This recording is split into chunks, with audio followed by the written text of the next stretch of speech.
Hi friends, ഇന്ന് നമ്മൾ ചെയ്യാൻ പോകുന്നത് ഒരു DIY പ്രൊജക്റ്റാണ്. അതായത് ഡു ഇറ്റ് യുവർ സെൽഫ് എന്ന് പറയുന്ന ഒരു കോൺസെപ്റ്റാണ്. പണ്ട് മുതലുള്ളതാണ്, എല്ലാവർക്കും അറിയാവുന്ന എനിക്കറിയാം. ഞാൻ ചെയ്യുന്നത് എന്താണെന്ന് വെച്ച് കഴിഞ്ഞാൽ, എൻ്റെ TV കുറച്ച് നാളായിട്ടൊന്ന് പണി മുടക്കി. അപ്പോൾ ഏറ്റവും ചിലവ് കുറഞ്ഞ രീതിയിൽ ഒരു പ്രൊജക്ടർ വാങ്ങിച്ചിട്ട് ഞാൻ അതിൻ്റെ സ്ക്രീൻ വാങ്ങിക്കാൻ നോക്കിയപ്പോൾ ഭയങ്കര കോസ്റ്റാണ് അതിന്. അപ്പം ഞാൻ പ്രൊജക്ടർ എത്ര നാൾ എനിക്ക് എങ്ങനെയാണ് അതിൻ്റെ ഫങ്ഷനിങ് എന്നും അതൊക്കെ നമ്മൾ ഓഫീസിൽ കണ്ടിട്ടുണ്ട് എന്നല്ലാതെ ഡയറക്റ്റായിട്ട് അങ്ങനെ അത്രയും യൂസ് ചെയ്തിട്ടില്ല. അപ്പോൾ ഏറ്റവും വില കുറഞ്ഞ ഒരു 5500 റുപ്പീസിൻ്റെ ഒരു പ്രൊജക്ടർ വാങ്ങിച്ചു, സീബ്രോണിക്കിൻ്റെ. അത് കഴിഞ്ഞിട്ട് അതിനൊരു സ്ക്രീൻ നോക്കിയപ്പോൾ സ്ക്രീനിന് ഭയങ്കര കോസ്റ്റാണ് കാണിക്കുന്നത്. പ്രൊജക്ടറിനേക്കാൾ കൂടുതൽ കോസ്റ്റ് വരുന്ന സ്ക്രീൻസാണ് എല്ലാതും. അത് പല റേഞ്ചിൽ വരുന്നുണ്ട്. അപ്പോൾ അത് ഓട്ടോമാറ്റിക് ഉണ്ട്, നമുക്ക് മാനുവലി റോൾ ചെയ്യാൻ വരുന്ന ടൈപ്പ് ഉണ്ട്.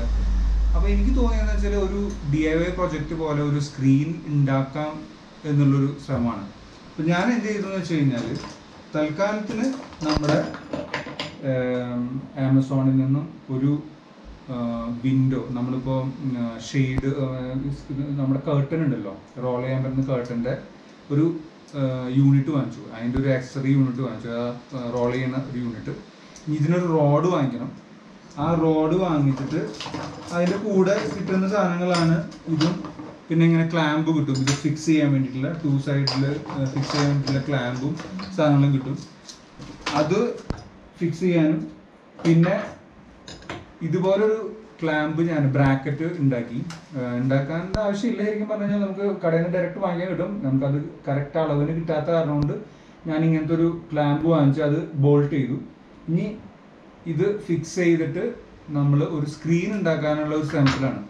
എന്തായാലും നമുക്ക് അതിൻ്റെ കാര്യങ്ങളിലേക്ക് ഒന്ന് നോക്കാം. എന്നിട്ട് എത്രത്തോളം സക്സസ് ആവും നമുക്ക് നോക്കാം. എന്തായാലും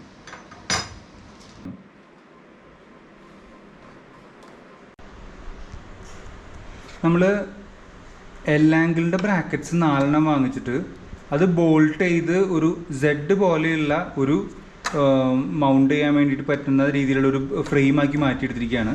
അതിൽ ഇത് സ്ക്രൂ ഇട്ട് ഞാനൊരു വാഷും വെച്ചിരിക്കുന്നതാണ്. ഇത് നമ്മുടെ റോൾ ചെയ്യുന്ന കർട്ടൻ്റെ 2 സൈഡിലും വരുന്ന ഹോൾഡേഴ്സാണ്. അത് ഇതിൽ ഇതിൽ വെച്ചിട്ട് നമ്മൾ ടൈറ്റ് ചെയ്യും. എന്നിട്ടാണ് നമ്മൾ ഇത് ഫിക്സ് ചെയ്യാൻ പോണത്.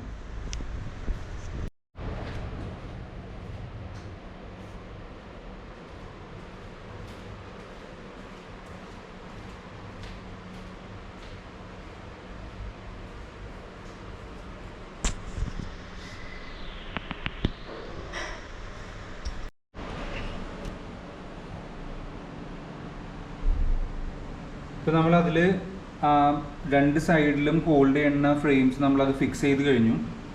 ആ ബ്രാക്കറ്റ്സ് നമ്മളതിൽ ഫിക്സ് ചെയ്ത് കഴിഞ്ഞു. ഇനി നമുക്ക് ഇതിനെ നമ്മൾ എവിടെയാണോ ഫിക്സ് ചെയ്യാൻ, വാളിലാണോ അല്ലെങ്കിൽ എവിടെയാണോ ഫിക്സ് ചെയ്യാൻ ഉദ്ദേശിക്കുന്നത്, ഈ മൊത്തം ഫ്രെയിമിനെ നമ്മൾ ഇനി അവിടെ കൊണ്ട് ഫിക്സ് ചെയ്യണം.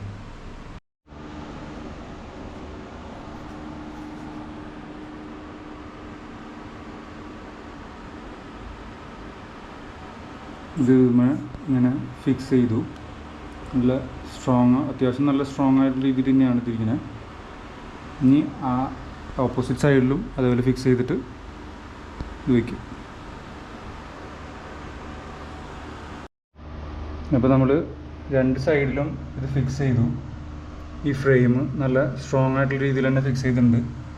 ഇനി അടുത്തതിൻ്റെ ഫിക്സിങ്, അടുത്ത റോഡ് വയ്ക്കുന്നതിന് മുമ്പ് അത് ഫിക്സ് ചെയ്യാനുള്ളതൊന്ന് നോക്കട്ടെ എന്ന്.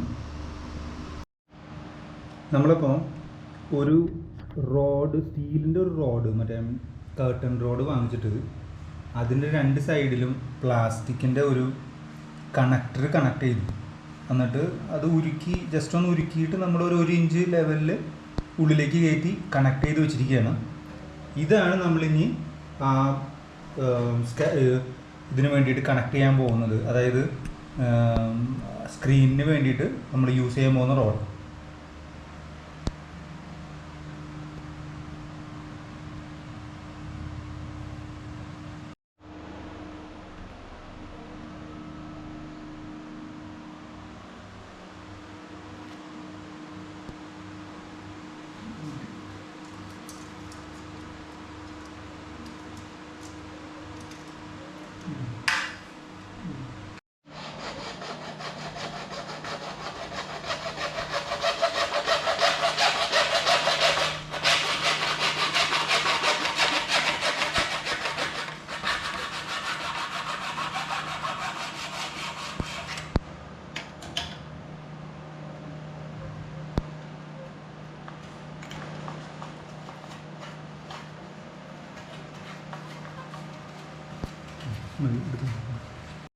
അങ്ങനെ നമ്മൾ രണ്ട് സൈഡിലുള്ള ഈ റോളർ കേർട്ടൻ്റെ സാധനം ഈ റോഡുമ്പോൾ നമ്മൾ കണക്ട് ചെയ്തു.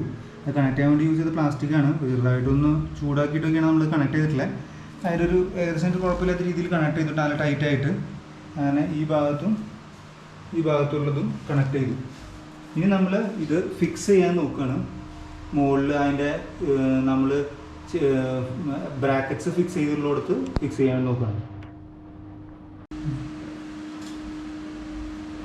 അപ്പോൾ ഇതാണ് നമ്മുടെ റോഡ് സെറ്റ് ചെയ്തിട്ടുള്ളത്. ഇതൊരു സൈഡ്, ഇത് നമ്മൾ റോൾ ചെയ്യാൻ വേണ്ടിയിട്ടുള്ള സെക്കൻഡ് സൈഡ് ഇവിടെ നമ്മൾ ഫിക്സ് ചെയ്യുന്നുണ്ട്. ഇത് നല്ല ടൈറ്റായിട്ട് ഫിക്സ് ചെയ്തിട്ടുണ്ട്. പൈപ്പ് ഇതൊക്കെ ശ്രദ്ധിക്കാനുള്ളത്, നമ്മൾ ഇങ്ങനത്തെ എന്ത് പരിപാടി ചെയ്യുമ്പോഴും ഒന്ന് നന്നായി ശ്രദ്ധിച്ച് ചെയ്താൽ കുഴപ്പമില്ല. കാരണം എനിക്കിപ്പോൾ തന്നെ ഒരു ചെറിയ പണി കിട്ടിയിട്ടിരിക്കുന്നത്, കൈയൊന്ന് ചെറുതായിട്ടൊന്ന് കീറി.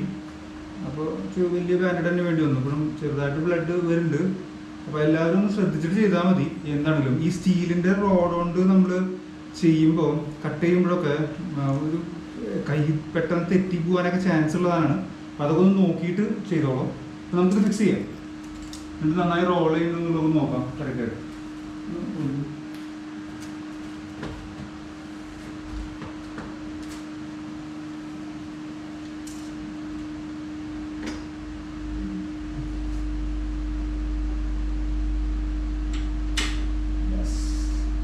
അപ്പം അത് കറക്റ്റായിട്ട് അവിടെ ഫിക്സ് ആയിട്ട് ഇരുന്നു. നമ്മുടെ റോഡ് അത്യാവശ്യം നല്ല ബലമുണ്ട്. ചെറിയൊരു ഇതുണ്ടാവും, കാരണം അതിൽ ഇത്രയും ലെങ്ത്തിലല്ലേ നമ്മൾ കൊടുക്കുന്നത്. കാരണം നല്ല സ്ക്രീൻ നല്ല വലുതാണ്. അപ്പോൾ നമ്മുടെ പ്രൊജക്ടർ ഇപ്പോൾ ഇരിക്കുന്നത് വളരെ ചെറിയ പ്രൊജക്ടറാണെങ്കിലും സ്ക്രീൻ വെക്കുന്നത് വലിയൊരു സ്ക്രീനിൻ്റെ ഇതാണ് ഞാനിപ്പോൾ ചെയ്യാൻ വെച്ചിട്ടുണ്ടായിരുന്നത്.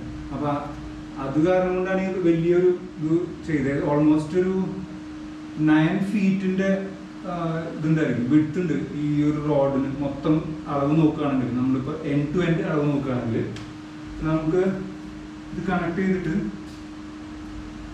തിരിയാൻ വേണ്ടിയിട്ട് ഉണ്ടാകും. അത് ആ റോഡിൽ ചെറിയൊരു ബെൻഡ് ഉണ്ട് ഇവിടെ നടുവിൽ. അതാണ് ആ റോഡ് കിടന്നിട്ട് ഒരു അങ്ങോട്ടും ഇങ്ങോട്ടും ആവണേ. പക്ഷെ എങ്കിലും കുഴപ്പമുള്ളതല്ല, നമുക്ക് ക്ലിയർ ആയിട്ട് വലിക്കുമ്പോൾ നല്ല സ്മൂത്തായിട്ട് റോൾ ചെയ്യാൻ പറ്റും. പിന്നിലേക്കും മുമ്പിലേക്കും നന്നായി സുഖമായിട്ട് റോൾ ചെയ്യാൻ പറ്റും. അപ്പോൾ ഇതുമ്പോൾ നമ്മൾ ഇനി ചെയ്യാനുള്ളതെന്ന് പറഞ്ഞു കഴിഞ്ഞാൽ നമ്മുടെ സ്ക്രീൻ അതിൻ്റെ ചുളിവുകൾക്ക് ഫോൾഡ് ചെയ്തിട്ടിരിക്കുന്ന സ്ക്രീൻ നമ്മൾ ഫോൾഡ് ചെയ്തിട്ടിരിക്കുന്ന ആ ഫോൾഡ് ചെയ്ത സ്ക്രീനിനെ തുറന്നിട്ട് അതിൻ്റെ ലൈൻസ് ഉണ്ടായിരിക്കും. ആ ലൈൻസൊക്കെ ഒന്ന് കളയണം. ഇതാണ് നമ്മുടെ സ്ക്രീൻ. അപ്പോൾ അന്ന് ഏറ്റവും കുറഞ്ഞ ചിലവിൽ നമുക്ക് കിട്ടിയത് അതിനാകെ 1000 റുപ്പീസ് അതിൻ്റെ വന്നിട്ടുള്ളൂ. പക്ഷേ 16:9 എന്നുള്ള റേഷ്യോ റേറ്റ് ആണ് ഇതിൻ്റെ. അതുകൊണ്ടാണ് ഞാനിത് വാങ്ങിക്കാൻ കാരണം. സ്ക്രീൻ വരുന്നത് ഇനി ഈ സ്ക്രീൻ നമുക്ക് ഈ റോഡുമേ അത് റോൾ ചെയ്ത് കറക്റ്റ് ചെയ്യണം. അപ്പോഴാണ് നമ്മൾ ചെയ്യുന്ന വർക്ക് മുഴുവൻ കറക്റ്റ് ആവുക. ഇത് കറക്റ്റായിട്ട് ആകുമ്പോൾ വെച്ച് റോൾ ചെയ്താലാണ്. അപ്പോൾ ഈ ചുളിവുകൾ വന്നിട്ടുള്ളതൊക്കെ ഒന്ന് മാറാനുണ്ട്. അത് എനിക്കും അറിയില്ല എങ്ങനെ ചെയ്യാന്നുള്ളത്, ക്ലിയർ ചെയ്യാൻ പറ്റുകയെന്നുള്ളത്. എന്നാലും ഞാനൊന്ന് ട്രൈ ചെയ്ത് നോക്കും. അത് കഴിഞ്ഞിട്ട് ഞാനത് ഫിക്സ് ചെയ്യുള്ളൂ. അപ്പം അത് ആദ്യത്തെ ടാസ്ക്. ഇനി അടുത്ത ടാസ്ക് അതാണ്. അത് കഴിഞ്ഞതിന് ശേഷം ഇതുമ്പോൾ റോൾ ചെയ്യും. റോൾ ചെയ്ത് കഴിഞ്ഞാൽ പിന്നെ നമ്മുടെ നോർമൽ പോലെ. പിന്നെ വേണമെങ്കിൽ നമുക്ക് അതിനൊരു ക്യാപ്പ് വേണമെന്ന് വെക്കാം. പക്ഷെ ഇത്രയും ലെങ്ത് ഉള്ളതുകൊണ്ട് എനിക്ക് അറിയണില്ല എങ്ങനെയാണ് അതിന് വെക്കാൻ പറ്റാന്നുള്ളത്. ചിലപ്പോൾ ക്യാപ്പ് വെക്കാം, അല്ലെങ്കിൽ ഞാൻ നോർമലി പ്ലെയിൻ പോലെ തന്നെ പ്ലെയിൻ ആയിട്ട് തന്നെ ഇടും. അങ്ങനെ തന്നെ. എന്നാലും ഒരു ആഗ്രഹമായിരുന്നു ഇതൊന്ന് ഉണ്ടാക്കണം എന്നുള്ളത്. അത് എന്തായാലും അത് നന്നായിട്ട് സെറ്റ് ചെയ്യാൻ പറ്റിയ കാരണം കൊണ്ടൊരു സന്തോഷമുണ്ട്.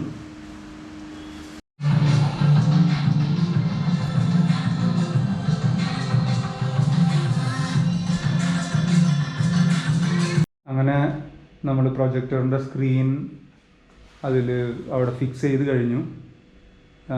ചെറിയ ചുളിവുകളും ഫോൾഡിങ്സൊക്കെ കാണാൻ പറ്റുന്നുണ്ട്. പക്ഷെ നമ്മളത് മൂവി കാണുന്ന നേരത്തെ നമുക്കതൊന്നൊരു ഡിസ്റ്റർബൻസ് ആയിട്ട് ഫീൽ ചെയ്യണില്ല. പിന്നെ ഞാൻ യൂസ് ചെയ്യുന്ന പ്രൊജക്ടർ എന്ന് പറയുന്നത് സീബ്രോണിക്കിൻ്റെ ഏറ്റവും ലോവസ്റ്റ് കോസ്റ്റിൻ്റെ ഒരു പ്രൊജക്ടറാണ്. അതിൻ്റെ ഒരു ക്വാളിറ്റി വെച്ചിട്ടുള്ള ഇതേ എനിക്ക് ഇതിൽ കിട്ടുള്ളൂ. അതിന് പകരം ഞാൻ കുറച്ചും കൂടി നല്ല ബെറ്റർ ആയിട്ടുള്ള ഒരു പ്രൊജക്ടറാണ് യൂസ് ചെയ്യുന്നതെങ്കിൽ ഡെഫിനറ്റായിട്ടും എനിക്ക് അതിൻ്റെ ക്വാളിറ്റി കിട്ടുന്നതായിരിക്കും. ഇപ്പോൾ ഇങ്ങനെ വയ്ക്കുമ്പോൾ ഞാൻ ഫുൾ ലൈറ്റൊക്കെ ഓഫാക്കി കഴിഞ്ഞാൽ നമുക്കൊരുവിധം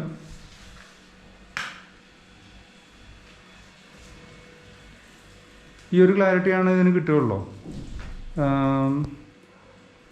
അതായത് ഈ പ്രൊജക്ടറിന് എനിക്ക് തോന്നുന്നത് 200 ലുമിനൻസോ എത്രയോ ഉള്ളതെന്നാണ് എൻ്റെ അറിവ്. അതിൻ്റേതായ ഒരു ക്വാളിറ്റി ഇതിന് വരുള്ളൂ. 5500 റുപ്പീസിൻ്റെ പ്രൊജക്ടറാണ്. നമുക്ക് അതിൽ കൂടുതലൊന്നും എക്സ്പെക്ട് ചെയ്യാൻ പറ്റില്ല. അങ്ങനെ എന്തായാലും നമ്മൾ DIY എന്ന് പറയുന്ന ഒരു കോൺസെപ്റ്റിൽ നമ്മൾ ഈ ഒരു സ്ക്രീൻ സെറ്റ് ചെയ്യുക എന്നുള്ളതായിരുന്നു നമ്മുടെ ഒരു എന്താ പറയുക പ്ലാൻ. അപ്പോൾ അത് സെറ്റ് ചെയ്തു. അത് നമുക്ക് അത് റോൾ ചെയ്ത് അപ്പ് ചെയ്യാനും അതുപോലെ തന്നെ ഡൗൺ ചെയ്യാനുള്ള ഓപ്ഷനും അല്ലാണ്ട് ഞാനിവിടെ താഴെ ചെറുതായിട്ടൊരു വെയിറ്റ് കെട്ടി കൊടുത്തിട്ടുണ്ട്. അതെന്തിനാന്ന് വെച്ച് കഴിഞ്ഞാൽ ആ ഫോൾഡിങ്ങിൻ്റെ ഇത് മാറുമോ എന്നറിയാൻ വേണ്ടിയിട്ടാണ്. പണ്ട് തിയേറ്റേഴ്സിലൊക്കെ അങ്ങനെ എന്തൊക്കെയോ കണ്ട ഒരു ഇത് തോന്നുന്നുണ്ട്. അതുകൊണ്ട് ഞാൻ അങ്ങനെ ഒരു ഫോൾഡിങ് പോലെ ഒരു ഇത് കെട്ടി അങ്ങനെ വെച്ചിരിക്കുകയാണ്. കുഴപ്പമില്ല, നമുക്ക് എല്ലാം നല്ല രീതിയിൽ ഫങ്ഷനിങ് ആണ്. ഇതാണ് നമ്മുടെ അപ്പ് ആൻഡ് റോൾ ചെയ്യാൻ വേണ്ടിയിട്ടുള്ള ഓപ്ഷൻ. പിന്നെ മുകളിൽ ഞാനിപ്പോൾ ടെമ്പററി ആയിട്ട് സ്റ്റിക്ക് ചെയ്ത് വെച്ചിരിക്കുന്നത്. അതോടെ ഡെക്സ് ടൈപ്പ് വെച്ചിട്ട് ഞാൻ ഒട്ടിച്ച് വെച്ചിരിക്കുകയാണ് ചെയ്തിരിക്കുന്നത്. ഇപ്പോൾ ഒരു ടെമ്പററി പർപ്പസിന്, പിന്നീട് ലേറ്റർ നമുക്കത് ഒട്ടിക്കാമെന്നുള്ള ലെവലിൽ.